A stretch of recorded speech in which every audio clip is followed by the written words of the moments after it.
Assalamualaikum warahmatullahi wabarakatuh. Halo teman-teman semuanya, welcome to channel Maika Sidoarjo. Teman-teman pasti gak asing kan dengan kalimat yang berbunyi seperti ini. Engkau menulislah, engkau boleh pandai atau memiliki ilmu setinggi langit, tetapi selama kamu tidak menulis, maka kamu bisa hilang dalam masyarakat, bahkan dalam sejarah. Nah, kali ini saya bersama dengan alumni santri Mamaul Hikam dan beliau berhasil membuat buku banyak dan juga tulisannya sudah dimuat di beberapa media cetak. Siapakah beliau? Langsung saja kita sapa bersama-sama. Assalamualaikum, Cak Rahmat Asmayadi. Nah, ini siapa nih? Saya mau manggil jenengan siapa? Cak Rahmat atau Cak Asma atau Cak Yadi? Ya. Cak Rahmat, guys. Sudah familiar di Mamaul Hikam dengan sebutan Cak Rahmat. Tapi biasanya ditambahi Elfikar. Oh, Cak Rahmat Ya, Elfikar. Cak Rahmat Elfikar. Terkenalnya Cak Rahmat Elfikar. Karena dulu aktifnya di Elfikar. Iya, di Elfikar. Ge. Gimana nih Cak Rahmat perasaannya diundang di podcast Mahika Corner ini? Ya, senang campur sungkan. Karena saya juga mengucapkan salam takdim terlebih dahulu kepada keluarga dalam, terus asatid wa asatidat beserta santri senior, karena berkat beliau-beliau juga saya bisa di sini dan hadir di tuan rumah Mahika Corner. Masya Allah, luar biasa. Alhamdulillah bisa di sini.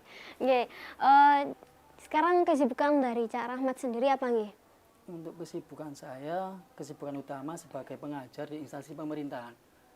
Itu di sekolahan SD Sekolah Dasar Negeri, saya sebagai pengajar guru mapel, yaitu guru agama, atau disebut GPAI singkatannya. Terus selain mengajar, ya di keluarga sama itu media kontributor media online. Kontributor media online itu seperti apa? Mengirim artikel, terus bekerja sama dengan platform media. Nanti kita dapat honorium. Tapi itu juga bonus sih, honorium. Baik, luar biasa sekali. BTW itu tadi kan saya habis membaca buku yang sangat keren ini, teman-teman. Judulnya adalah Menenggang Rasa. Nah, ini kalau boleh diceritain nih, di spill atau review sedikit nih, Cak Rahmat. Bagaimana sih isi dari buku Menenggang Rasa ini? Memang satu kata beribu makna, intinya kata itu. Untuk bukunya sendiri, penggalan-penggalan cerita, baik itu mulai dari pengalaman saya pribadi, terus pengalaman kejadian teman saya, itu saya ceritakan. Jadi intinya itu novel, hanya sub-sub judul, terus nanti akan menceritakan tentang judul itu, yang mewakili gambaran judul itu. Berarti seperti banyak cuplikan-cuplikan cerita gitu ya? Cuplikan-cuplikan cerita. Iya. Ini saya lihat tadi dengan sudut pandang aku, ini emang jenengan sendiri memakai kata itu, aku itu? Mengalami saya sendiri, aku. Jadi tidak pernah memakai dengan nama seseorang ya? Enggak, itu saya, aku, itu yang saya konotasikan dengan cerita saya pribadi, saya kembangkan. Seandainya kalau ada teman saya yang mengalami kisah cinta yang rumit atau yang sama dengan saya yang pelik, berarti itu yang akan saya jadikan cerita, terus nanti saya hubungkan dengan aku.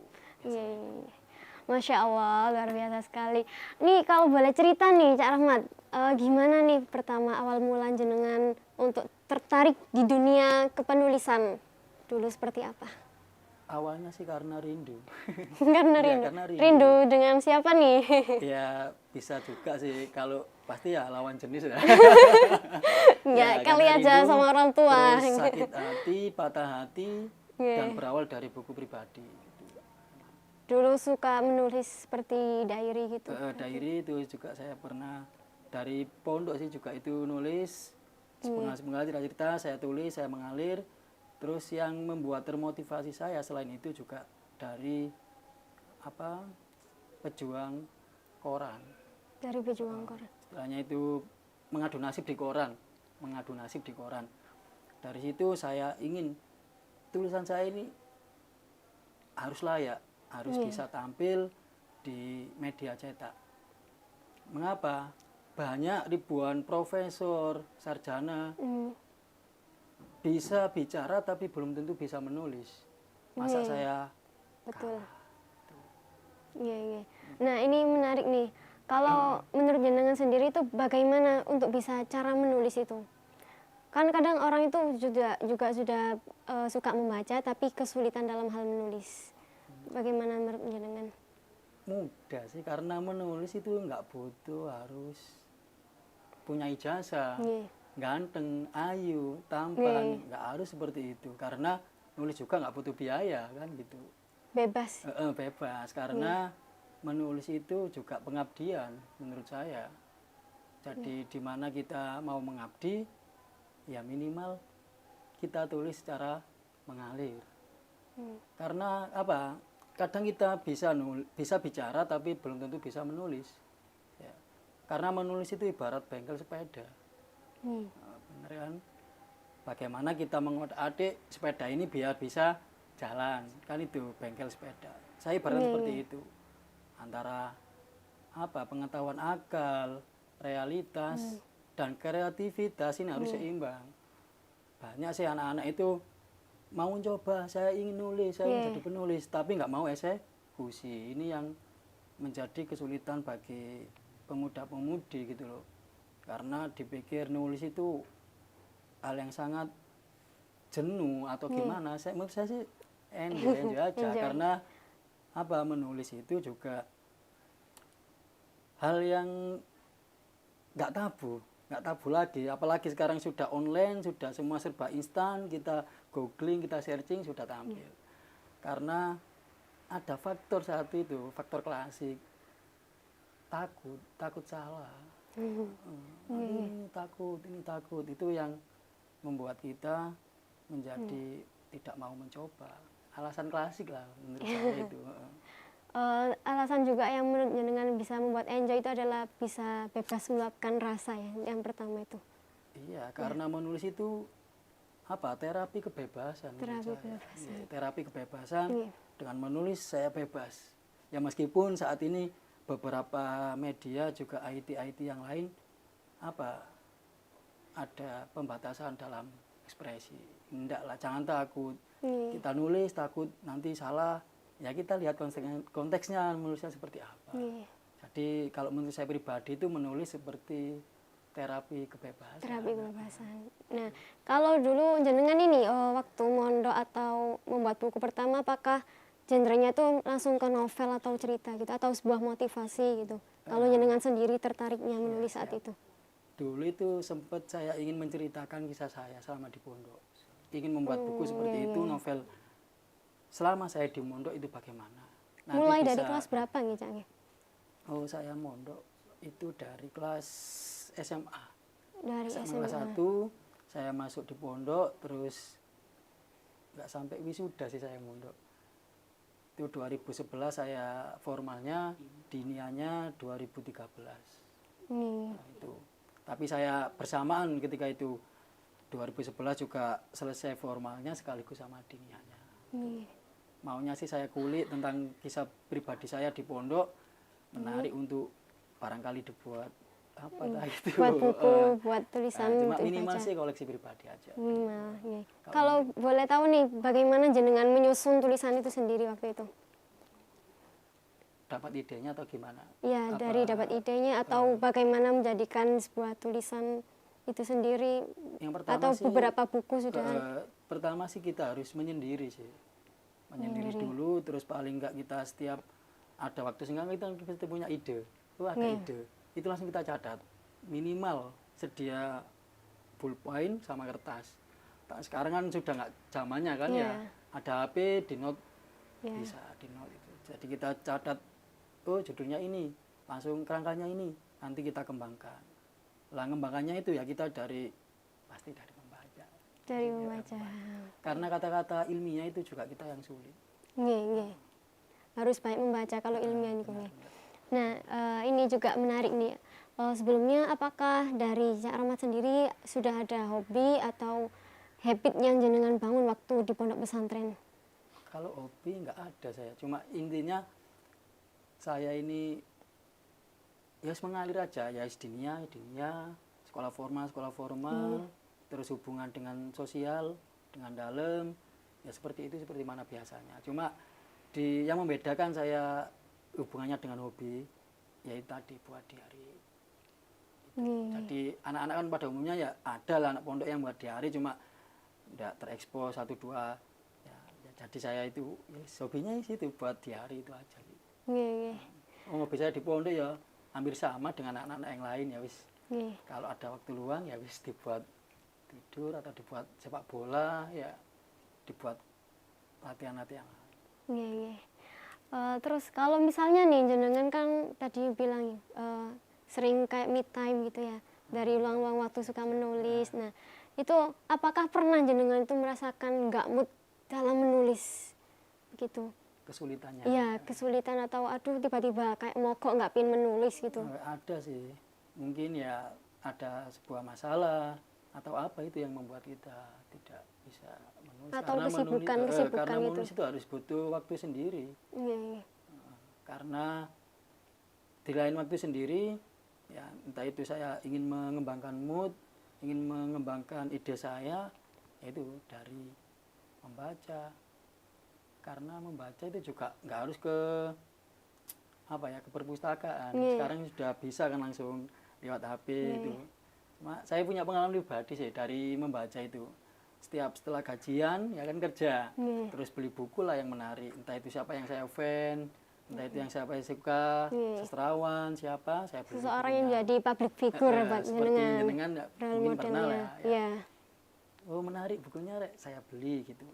Beli terus saya baca. Mungkin ya gitu setelah baca sedikit langsung taruh. Terinspirasi. Akhirnya ngumpul dari buku-buku itu saya juga terinspirasinya dari situ. Terus selain menyendiri, banyak membaca, sering ngopi. Sering ngopi sama kalau teman-teman? menurut saya sih sering ngopi. Karena dari situ kan anak-anak biasanya kan kebanyakan ngopi itu dibuat game ya. Terus apakah harus penulis itu harus bawa laptop terus gini? Enggak kan? Kita kadang malu sama teman-teman ngopi bareng masa kita bawa laptop. Ya dari HP itu kita manfaatkan karena ada aplikasi berbasis Word ya. Microsoft yang lain kita nulis di situ atau di Note. Karena ngopi itu saya di sana menjelajah dunia lewat imajinasi. Seperti apa contohnya? Kayak berdiskusi tentang suatu tema gitu? Bener, ya kadang-kala berdiskusi dengan teman, kita komunikasi secara nggak sadar, menemukan ide, atau kita ngopi sendiri itu. Ngopinya masnya ya kita ngopi, me time, ya kayak gitu. Di sana saya menjelajah dunia lewat imajinasi. Karena kalau ngopi, bahkan saya ngopi itu berjam-jam. Bahkan sama anak-anak itu, waduh, sampai tahu tempat ngopi-ngopi. Yang di Markop mana. Tapi ini gini, Cak, sekarang itu kan katanya jenengan adalah tadi kan harus banyak membaca ya. Nah, sayangnya kadang santri ini kan kalau misalnya ingin menulis itu terinspirasinya itu kan sekarang novel itu kadang tidak diperbolehkan ketika di pondok pesantren. Mungkin kalau kayak genre yang motivasi atau self improvement itu boleh. Itu menurut jenengan seperti apa? Bagaimana ketika santri itu mengalami kesulitan seperti itu dan membangun habit sendiri untuk santri untuk bisa menulis atau mau menulis? Ya berawal dari menulis kejadian sehari-hari sih seharusnya. Kalau menurut saya karena kalau novel memang tidak diperbolehkan nanti nyerupusnya ke hal yang tidak diinginkan pesantren. Ya menulis tentang keseharian dulu aja itu menurut saya. Terus kalau sudah keseharian aktivitas baru mewakili kata hati, entah itu seneng, sedih, tuh ditulis aja dengan bahasanya sendiri. Nggak harus rapi, rajin, nggak nulis dulu di kertas atau di laptop bisa, baru nanti minta penilaian sama orang lain. Iya, Masya Allah luar biasa. Ini Cak, kan buku jenengan ini yang keberapa ya? Kalau boleh tahu. Kalau buku itu masih yang pertama. Kalau ini yang pertama. Yang pertama. Saya tadi perasaan sudah dengar deh kalau jenengan itu tulisannya banyak dimuat. Boleh dong ditunjukkan karya-karyanya jenengan selain ini? Di Sepil. Iya. Kalau itu yang penulis solo memang Menenggang Rasa yang memang terkenal ya. Terkenalnya itu saya buku itu. Terus kalau di tulisan selain Menenggang Rasa itu ada di media cetak.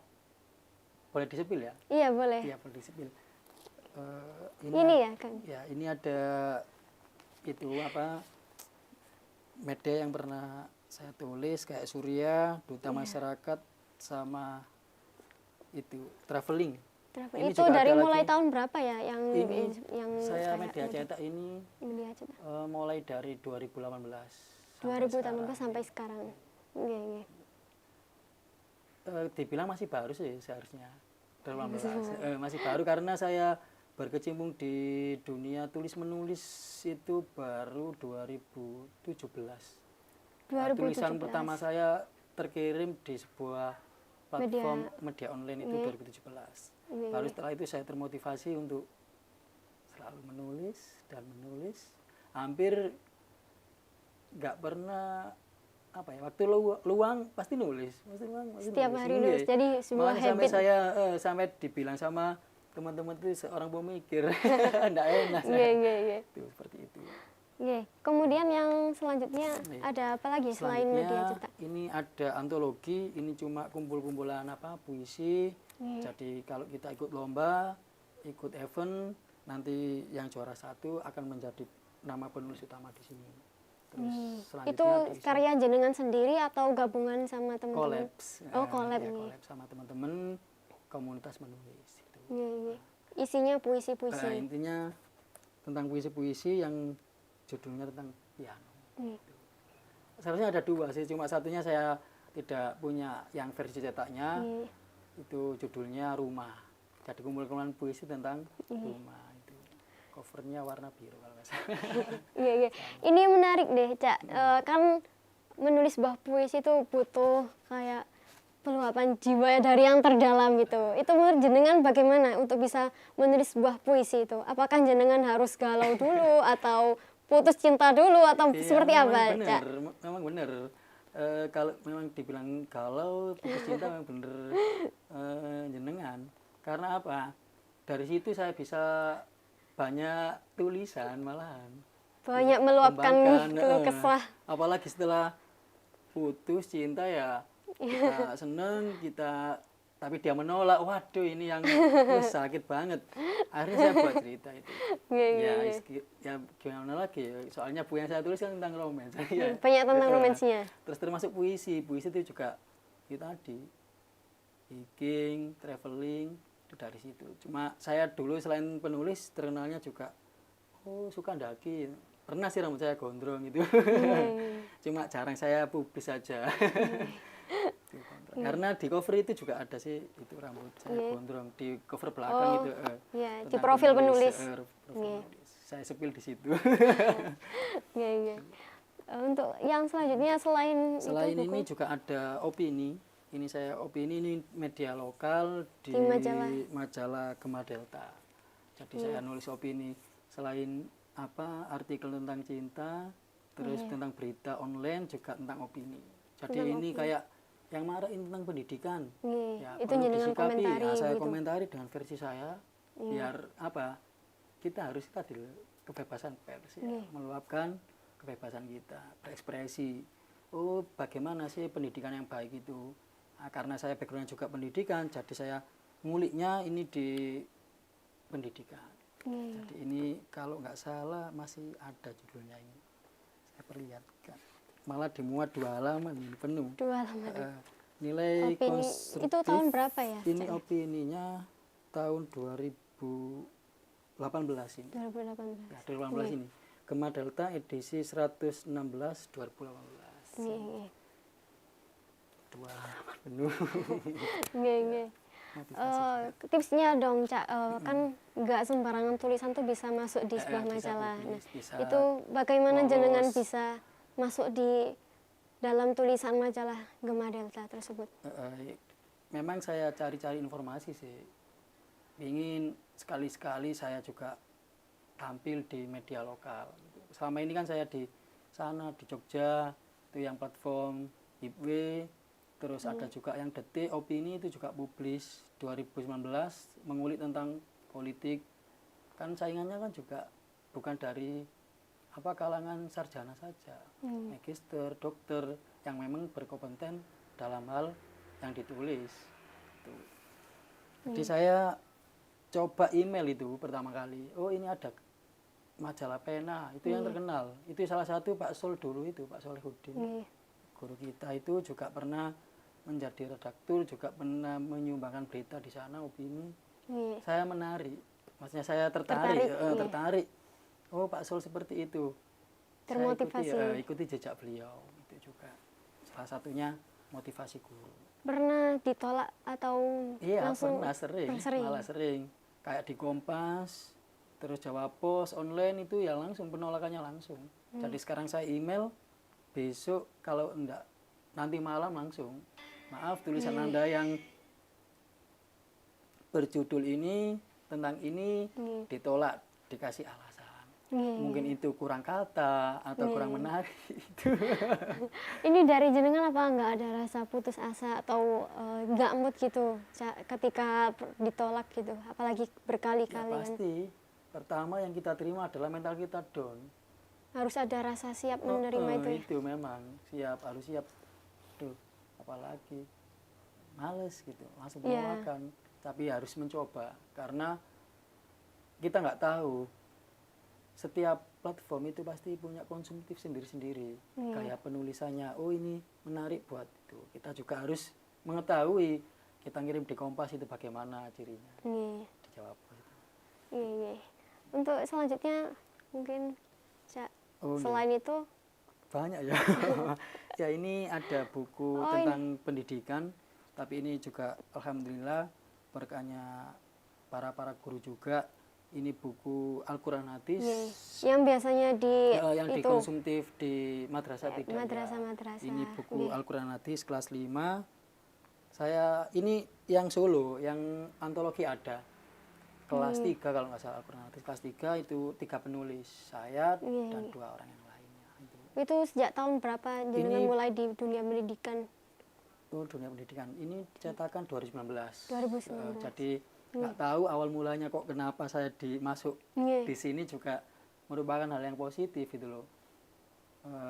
Karena dengar-dengar oh ini penulis, akhirnya dikumpulkan, dipanggil guru-guru yang kompeten yang bisa dikumpulkan, terus dikasih waktu untuk menulis. Ya meskipun ini apa ya, tayangnya di madrasah ibtidaiyah, kok saya di SDN negeri kok bisa ke sana, ya itu tadi karena manfaat dari menulis, kita punya relasi, akhirnya bisa masuk itu. Ya, Masya Allah, luar biasa. Dari sekian banyak tadi, dari buku, majalah, kemudian koran, terus buku apa untuk anak MI itu sendiri. Pendidikan. Ya, itu dari jenengan sendiri nih, Cak. Apakah semua pasti ada suka dan dukanya kan? Itu suka duka menjadi seorang penulis bagi jenengan itu seperti apa? Kalau dukanya sih jarang tidur menurut saya. Jarang tidur karena waktu-waktu yang orang tidur itu enak buat meluangkan ide dan gagasan. Apalagi malam-malam waktu tahajud gitu. Terus kalau sukanya sih banyak, ya sebagai sarana hiburan dan rekreasi. Itu sih. Jadi kalau setelah nulis wis lega itu. Sudah lega. Dan juga tulisan itu kan sebuah amal jariah. Makanya tadi yang saya bilang itu menulis itu pengabdian gitu loh. Mengabdi kepada masyarakat, mengabdi kepada kebenaran. Ya karena banyak kan tulisan-tulisan sekarang itu yang berbau hoax ya. Terus belum tentu bisa diuji kevalitannya, makanya kita harus mengabdi kebenaran tentang kemaslahatan masyarakat dan keluarga. Masya Allah, luar biasa sekali. Dari Cak Rahmat sendiri, apakah menjadi penulis itu harus banyak membaca menurut jenengan? Ya, apakah untuk menciptakan sebuah tulisan yang bagus dan banyak diminati itu harus banyak membaca? Ya, memang harus banyak membaca. Yeah. Saya pernah menguji sampel saya sendiri. Antara tulisan saya yang habis saya membaca sebuah buku sama saya menulis tanpa jewarang sekali membaca, itu bahasanya terlihat juga terlihat beda. Itu saya ukurannya dari situ. Terus pernah saya coba kirim kok ditolak, berarti memang saya harus membaca. Seperti halnya opini, ya harus kita cari opini, referensi-referensi yang berhubungan dengan penulisan apa yang kita tulis ke sebuah media cetak itu.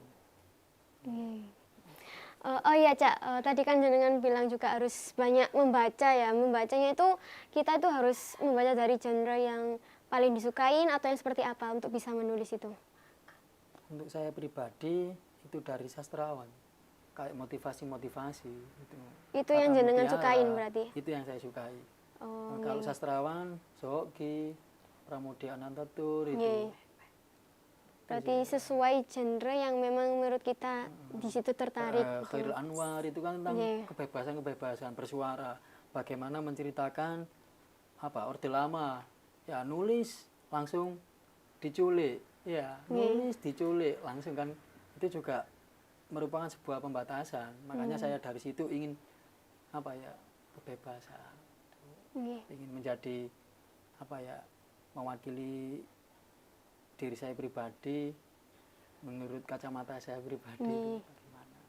Iya, iya. Berawal dari genre apa, motivasi, Genre motivasi. sastrawan, Iya, iya. sastrawan. Baik, tadi Cak Rahmat kan katanya bisa dipanggil Cak Rahmat Elfikr ya. Ini bisa di-spill dong dulu awalnya dari Cak Rahmat sendiri itu apakah emang dari Elfikr ya, Cak ya? Iya, ya memang saya dari Elfikr. Dari Elfikr itu Elfikr jadi itu organisasi apa, jurnalistik di Di Madrasah Manwal Manwal Hikam. Memang Iya. memang awalnya sih dari situ saya terkenalnya. Iya, iya. Karena saya dari anggota biasa lalu terpilih menjadi ketua. Ketua Elfikr. Ketua Elfikr dulu itu. Dari ketua akhirnya sampai saya menjadi alumni ya dicapnya Cak Tetap Rahmat Cak Elfikr Elfikr. gitu. Iya.